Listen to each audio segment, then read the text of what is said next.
Hello everyone, and welcome back to Fallout 76 for another weapon spotlight.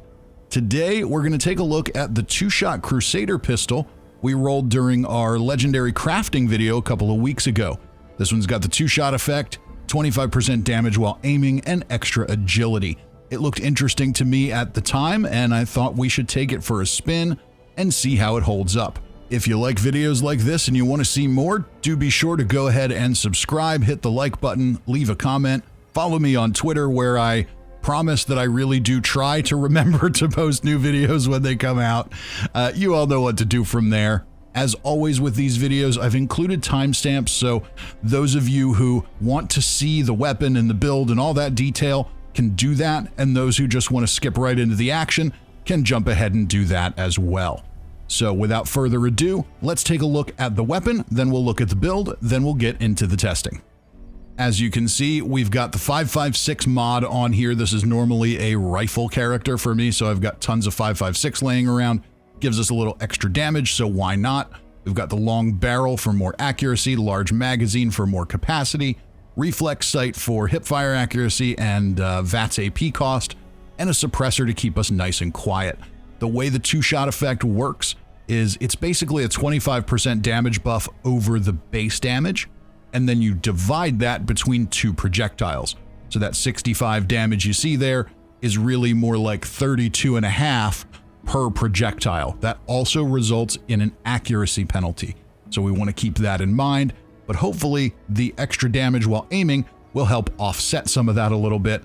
And I do have a better understanding of how that works compared to the last time we tested a weapon with that effect, so I think we'll get a little more mileage out of that today. Extra agility is going to give us a little more AP for VATS and maybe help us stay a little sneakier, but that's really about it. Let's go ahead and take a look at mutations. Start off with adrenal reaction, which isn't going to be a huge factor today because we're running at full health, but it does give us more damage when we take some hits. Bird bones and marsupial, so we can jump high and land softly, get some extra agility. Carnivore, so meat is more effective. Chameleon, which in my opinion is completely and utterly useless. Eagle eyes for better critical damage and more perception. Egghead for more intelligence, which yields more XP. Healing factor to automatically heal up between fights. Scaly skin for a little more damage and energy resistance. Speed demon, so we move and reload faster. And this character also has talons, which does nothing for us today, but maybe down the road, if I decide to put on another alternate build onto this character, that'll be useful. We'll see how that goes. Now let's take a look at legendary perks. So we start off with Ammo Factory. I've got this maxed out so I can craft as much ammo as possible every time I craft ammo.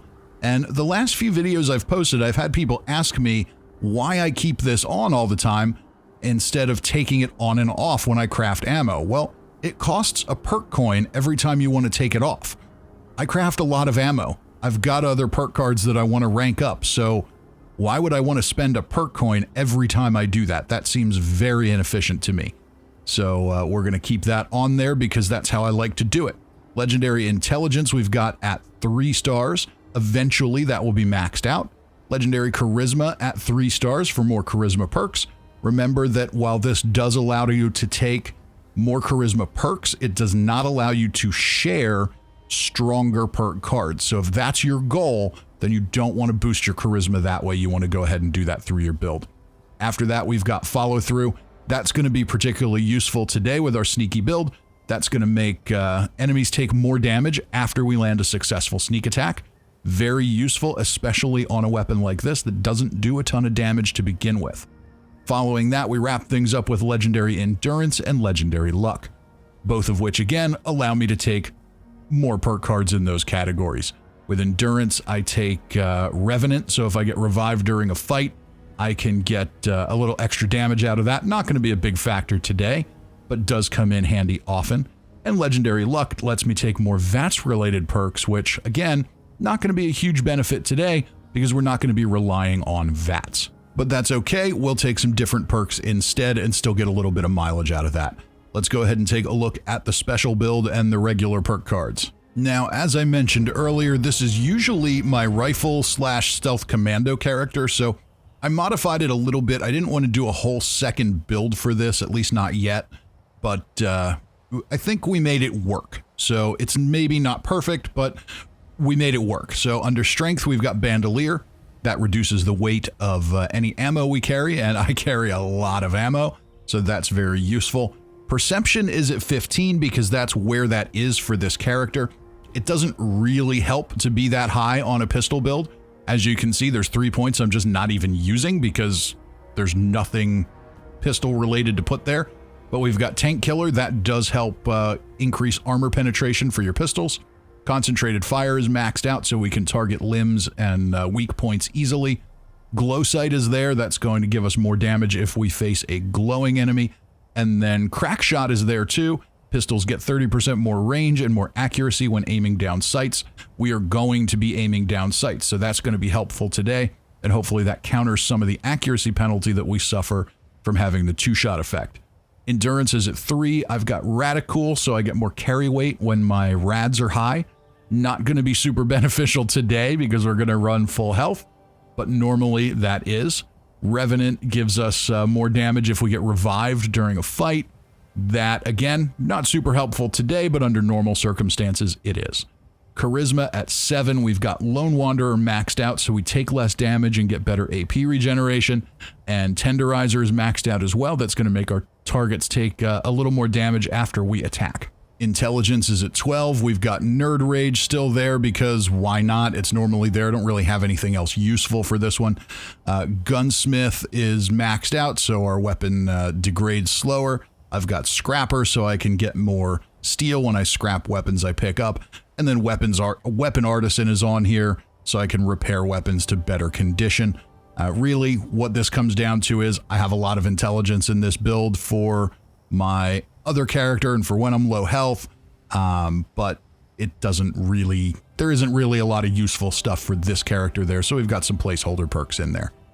Agility is maxed out, and that one, oh how I wish we could have 20 points in agility when it comes to pistols. I would love it, absolutely love it, if they moved the pistol damage perks somewhere else, or maybe put them all into one card. Investing that many perks in pistols is seems bad to me. It seems like a bad choice because we're making a lot of sacrifices to do a gunslinger build. And even if you max one out perfectly, it's still going to be very underpowered compared to everything else. So we've got 1 point in each of the gunslinger cards. That's going to give us the majority of the damage boosts we can get from perks from those. There's diminishing returns after that. I would love to have them all, but it just doesn't really work that way. Plus, let's be honest here, this is not a pistol build. This is a rifle build. I'm doing what I can here to try and make this useful. Then I've got Escape Artist on, so if I do get detected while I'm sneaking, I can get out of trouble. And you can just pretend that you don't see Gunfu there because before the testing starts, I will actually remember that this was a bad idea and swap that out for Sneak so I can stay stealthy. Because we're not using VATS today. We're not going to rely on that, so it doesn't really do anything for us. So just pretend you didn't see that. You know, no total mystery here. We've got Adrenaline maxed out, so as we take on bigger mobs, we get more damage. And then Covert Operative is on as well, so we get more sneak damage when we land sneak attacks. My experience is that maxing out the Gunslinger perks versus maxing out Covert Operative, we end up basically in the same place. So if I trade one for the other, and with this build, I kind of have to do that. So that's how I went with it, and I think we're going to do fine. Luck is at 15. We've got Bloody Mess maxed out, so we get more damage, and we get nice messy corpses. Class Freak and Starch Genes, so we can keep our mutations and reduce their negative effects. Serendipity is still on there because I'm normally low health, and there just wasn't really anything else useful to put on there without spending a bunch of perk coins or wasting what would become a lot of perk coins, so didn't want to do that just yet. Then we've got Quick Hands, so we have a chance at an automatic reload, and Ricochet to deflect some enemy damage back if we take some hits during our fights. Okay, so there is our admittedly imperfect build, and let's head over to the Whitespring and start killing some things. Let's see how this weapon does. All right, off we go. Let's head in here with full health. I'll grab some cans because I don't think I'm going to get killed in here. Even though this is a weapon I don't usually use, which usually means there's a high risk of death. but I think we'll be okay. All right, there you are. Now what we want to do to take advantage of the damage while aiming, or the Hitman's effect, is you want to aim down the sights and you want to pause a little bit. It takes kind of a split second for it to actually register that it's being used, that you're actually aiming down the sights. If you're too quick about it, then it doesn't work. That's what I went wrong with in the last video where we had that. I was kind of snap aiming and just shooting right away, which didn't actually give the effect time to work. So I thought it either wasn't working or it was working on everything, but it was not. It just wasn't working because I wasn't giving it enough time to work. Now, whether that's the effect not working right or whether that's just how it is hard to say. But we got a little bit of hipfire accuracy, and so far these ghouls are nice and easy. We kind of expected that. Ghouls are pretty squishy to begin with. We'll aim down sights there. We can see we get that 52 damage per. You can see the two projectiles, and that's one nice thing about free aiming this instead of using VATS, is you can really see the two projectiles and how they work. So you can see there is a little bit of spread there. It is possible to miss with one and not with the other. And when you see those 102s there, that's because of the follow-through effect kicking in. So now we've got one more here. Let's take you down. Not quite. Okay. There's follow-through. So follow-through works kind of like Hitman's does in that it takes a little bit for it to actually recognize that it's there. So if you want to take advantage of a legendary perk like follow-through or a legendary effect like damage while aiming, you have to be patient and you kind of have to slow down a little bit. If you're just going as fast as humanly possible, you're not really going to get that benefit. So this is the danger room here. This is where I often find myself dead in a corner by the window, but I don't think that's going to happen this time. I think we're going to be okay. There we go. Okay. Two ghouls dying in stereo. Let's make our way back here. And so far, so good. Have these all been level 50? Have all of these ghouls been level... No, they haven't. Okay. 50s and 75s. That's right. We saw a couple 75s. Okay, we'll just keep moving along here. And without VATS, I have to slow down too a little bit because I'm not, definitely not as skilled aiming down sights. Now these guys are all level 50. That's interesting. And we lost our stealth. Oh, I know why. I'm on a public world. I don't usually do weapon tests on a public world, but this time I am, just because I happen to be here.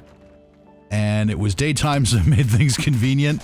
But yeah, that's why they were level 50. Somebody else must have spawned in there that was lower level, or spawned directly in. That can affect what happens there. There's usually a boss in that back room that is a higher level, or like a glowing one or a Wendigo, and that we didn't get today. Okay, so I think we have the Whitespring clear. That was pretty easy all around, as I kind of expected. Let's head into the deep. All right, here we go. It's Kami killing time. So we'll, of course, get some Liberators, and they'll be a little bit of a test for this weapon, because they've got stronger armor than Ghouls. But we're doing pretty well. Actually, I don't know that their armor is all that much stronger. We're getting roughly the same damage on our shots there, so that's not bad. So far, this has been easy enough. Can I get a headshot? Yeah, we got a headshot. We got one in the head, one didn't, because we have that weapon spread that two-shot brings. That's why I'm not a huge fan of two-shot. It's not that much of a damage benefit. You only get an extra 25%, and because you split that damage over two projectiles, you lose some armor penetration capability as well. So with that and the accuracy penalty, this is why I'm not a huge fan of two-shot. Maybe it's better with explosive on it, but honestly, I don't really think so. You still get the same explosive benefit as you do with any other weapon, as far as I can tell, so not sure why that would be super desirable at this point, but that's okay. We're here to see how this one does. All right, can we get you in the head? Probably not. We got one there. Okay. And one more. There we go. So anybody who watches these videos regularly knows how squishy these commies are, and they're behaving pretty poorly here. All right, I think we're missing with a couple of projectiles there. That's better. But yeah, I'm definitely used to seeing these guys go down quicker. Don't love this. Maybe if I was a little closer, I'd be more consistently hitting with both projectiles. But either way, this definitely leaves a little bit to be desired. Radiation rumble popped up. Maybe we'll stop by there at some point. All right, let's see here. We'll see if it's still going on in a little bit. Maybe we'll see how this does against some tougher ghouls. All right, we'll find our missile sniper, who's usually hanging out upstairs here. There we go. Totally unsuspecting. Both landed on a headshot. Both projectiles landed on a headshot, and he survived. Yeah, it takes 2 headshots to take down a ghoul with this weapon. That's not usually how that goes. Or I shouldn't say a ghoul, a commie. And I did see some controversy about the commies on the Bethesda PTS Discord this time around. So we'll see how that goes. I say it's all fictional, so I think it's fine to add them. I hope they add a little bit of story with them and not just make them random enemies, but I suppose we'll see. All right, there we go. And I didn't see the other guy hanging out back, so we're probably okay to just head right inside. Let's see what we've got here. All right. Usually if they know I'm here, that door has been opened, so we'll probably find them spread throughout the room, or throughout the building, rather. So yeah, definitely not super powerful here. Many other weapons do way better than this against these guys. And that's definitely a little bit disappointing. So with damage while aiming, and 2-shot, and headshots, and sneak, really disappointing to see how this works. So we got to rely on a second shot with follow through really to take these guys down, and I don't love that. Pistols, what it really comes down to, it's not that this weapon is bad. The weapon's fine. I really like the Crusader pistol. It feels great to use, and there we missed with one of the projectiles. So it feels great to use. It's a fun weapon. It's well designed. I really like everything about it. Pistols are just woefully underpowered. Now we're going to get a test at Bogtown. We're going to start with some Snallygasters. We'll go after a Behemoth and some Super Mutants. And we'll see how we do here. So, yeah, not super amazing. Even with headshots hitting. Definitely not amazing at all. So, yeah. That's kind of disappointing. Oh, look, you're not dead yet. Well, we might as well get the acid from you for more ammo crafting. At least you'll be good for something. But yeah, I don't want you to feel like I'm surprised by the performance of this weapon. It's not amazing because it's just not amazing. Pistols just kind of suck in Fallout 76. If this had an automatic mod, then it would be more useful. I have a character on Xbox that is an automatic pistol build, and that character does really well. But without that, the DPS suffers, and it definitely feels underwhelming. With that said, it's also kind of fun to have a little bit of a challenge. But you can see here what is happening here with a level 75 Super Mutant. If I'm not using VATS for headshots, and now I'm in danger, now I've lost my stealth, we're going to try to get away. Chaos ensues. Alright, so we will get a little more damage if my health stays a little bit lower, and there's a Scorchbeast. Oh good! We've got a Scorchbeast here too. Maybe we can turn this into one big party. Alright, can we take out the Behemoth and the other Super Mutants before they get aggro? Nope, they're aggroed to the Scorchbeast. So, we're in stealth, which is going to help us stay hidden, but our sneak attack damage multiplier isn't going to count because they're aggroed to each other. So, we can try and take some of these guys down. I'm gonna sort of let this play out here. Let's have a little fun with these fights while we can. Alright, so we've got a Behemoth and a Scorchbeast fighting each other. And Scorchbeast takes off. Make sure we get a tag on it. And is that another Scorchbeast? Did I just hear another one? Okay. Something tells me that this is going to be the majority of our testing in this video. It's going to be this. All right, we take down some super mutants. Behemoth is just standing there, doing nothing. We're still not detected, so we're landing hits, but you can see how little damage we're doing because we're losing our sneak attack bonus. Because everything's aggroed against each other, we lose all of that. Which is okay, I suppose, but it does kind of suck. Because without that, this weapon is really, really weak. You can see it, you know, it looks like the damage is working, but it isn't. You can see the number. Now I think we got it a little bit. It all depends what's aggroed to what. If the Behemoth is aggroed to me, maybe that changes it. I don't know. It's so confusing how all of this works. Now it seems like it's working. There we go. Okay, now he's working. But now we've got other super mutants here. So maybe instead of our trip to Huntersville, we'll just go kill some super mutants, and with 2 Scorchbeasts here, I think we can probably skip the Fisher site.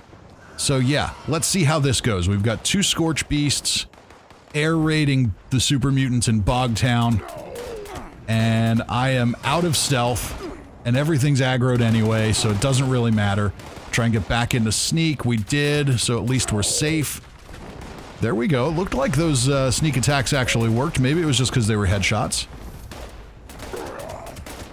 But I was also using a little bit of VATS there, so that's what we don't want to do. We want to use our damage while aiming, and that is very unnatural to me, but we're going to do our best. Alright, Scorchbeast. Definitely a slow kill. We've got some Mutant Hound Face Eaters here trying to eat the Scorchbeast's face. They're both dead, but now the super mutants are shooting too. Alright, we're going to get you. That's 1 Scorchbeast down. Let's see what else we can do. Where's the other one? Okay, the other one is crop dusting these guys. Let's see if we can take them out. The one nice thing about them being busy fighting a Scorchbeast is they're not busy fighting me. But I think they've spotted me a little bit. I'm not in danger. There we go. And there you see a little bit of that rubber banding health bar. That's the sneak attacks counting and then uncounting. Alright, pop into third person just to look cool for a minute here. See if that's helpful. It's really not. Okay, there we go. Come on. Oh, now we're in danger. My thinking here is that my reticle might be a little bit narrower and be a little easier to shoot. And I guess it kind of is, but not really. We're going back into first person. I'm just more comfortable this way. There we go. You're almost down. Looks good. And is that all of them? Am I just down to the Scorchbeast now? Alright, we're just gonna keep nitpicking away at the Scorchbeast until it lands. No, there's another super mutant here somewhere. Scorchbeast is looking for him too. Where can we go? Alright, if you would land, that would be awesome. I would love that. Well, hey, at the very least, even though this one was total chaos, we had a little bit of unpredictable action in a weapon video today. I'll take that. Just keep taking pot shots at you in the air. You seem to be focusing on me, which is good. Now you're a little too far away. There is a perk that we can use for pistols to get a stagger and cripple chance. Not using that because this is not really a perfect pistol build. But if you're gonna go Scorchbeast hunting with a pistol, it's a good one to use. I believe it is Modern Renegade is the name of it. All right, so we're good there. Let's see if we've got any more super mutants we can clear out of here. We probably have a couple. I know there was at least one more. Now, I know there was one more here somewhere, but my patience is wearing thin. Let's catch the last couple minutes of Radiation Rumble. All right, why not? Rad Rumble's going on. It's a good place for XP. It's a good place to have lots of enemies to kill and lots of action. Let's see what's happening here. I know we've only probably got a couple minutes left on it, but we can see whether this weapon is useful here or not. Let's see here. Where is the event? Okay, 226 left. Yeah, servers are a little bit laggy. So, similar damage to what we saw with other ghouls, but I doubt that our sneak attacks are going to at least consistently count here, with all these other players running around making noise and drawing the aggro of the enemies. I doubt that that will be consistent. All right, looks like we've got 3 out of 4 scavengers still alive. Yeah, we're doing similar damage to what we did at Whitespring against the ghouls, but these ghouls are way tougher. All right, so full health, not too worried about it. We're doing okay. We've got some people in the middle here defending our scavengers. We'll get hits in where we can. So does this weapon work here? Sure, I guess. We kind of get the point. It's not going to be some crazy overkill weapon. It's certainly not on par with an explosive automatic weapon that's going to get us lots of splash damage. Maybe if it was a two-shot whoa, what happened there? All right. That's interesting. Gotta love Fallout 76 being Fallout 76. Where are we at here? Okay. We got another one down this way. So we get the point here. I think it's nothing... Can we take down ghouls here? Not really. Honestly, a pack of 3 ghouls by myself with this weapon... Somebody else didn't come along and help there. I don't know how we'd be doing here. Definitely not the ideal choice. Probably would be better off here. Even though we have the damage while aiming buff, probably would be better off to be doing VATS headshots here. All right, 30 seconds left. We just hit 75 ore, so we should have some bigger enemies coming out of the woodwork. Maybe we'll get some Deathclaws in here. Maybe we'll get some Snallygasters running out. Oh no, it's floaters. Floaters. Floaters are boring. They were really cool when they were first added to the game, but now they're just kind of boring. It was exciting to see a new enemy when Wastelanders came out. But now they're just old news. Alright, and that is it. We've completed the event successfully. That was kind of underwhelming, but that's okay. Let's head to Watoga and make bad decisions with Assaultrons. Alright, they're usually patrolling right along this path out on the edge of the city. Oh, there's one already.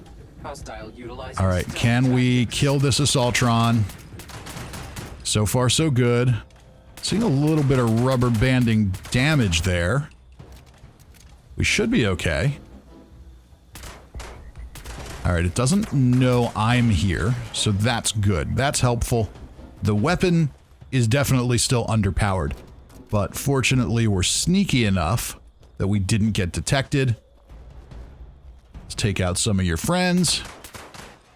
We don't need anybody else detecting us while we're Assaultron hunting. Yeah, even an iBot now takes 2 shots. Well, I mean, they take 2 shots with a lot of weapons, but you can really see how weak this one is with that.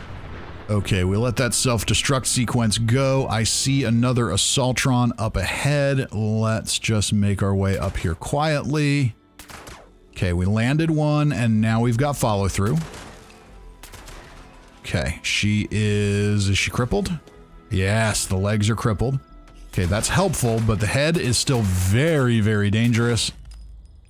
Now we can go for a cripple on the head if we want to try, but the head is not the weak point on an Assaultron.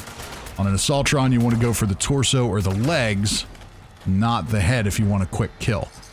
So let's just loot that Robo Corpse and move along before it self-destructs. There we go. And here's another one. All right, we're doing pretty well here. Headshots are, again, not ideal, but maybe we can cripple that face laser. I think we successfully did that, so we should be able to just pick away.